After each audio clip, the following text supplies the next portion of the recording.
اگر دنیا مرا نامحترم بیند، با گفتی حضرت لایق مرا با چشم کم بیند، چی غم باشد که من فردی نکو هستم، نکو حرف و نکو کار و هم با آبرو هستم.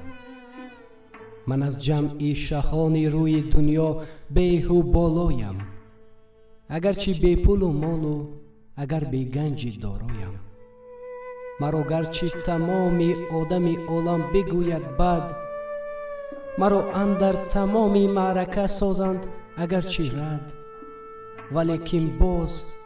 ولیکن باز دست خود بر روی سینه کوبم من، که خوبی خوبم من. اگر محبوبه دنیا پرستی من، با عشق مال و ملک این جهان افتاده مستی من. بگوید ای گدای روی ره بر من چی در کاری، اگر وقتی برایم گنج دنیا را نمی آری. ولی او بیخبر باشد که من دارایم، درون قلب گرم و چشم خوشبین جاویدان جایم.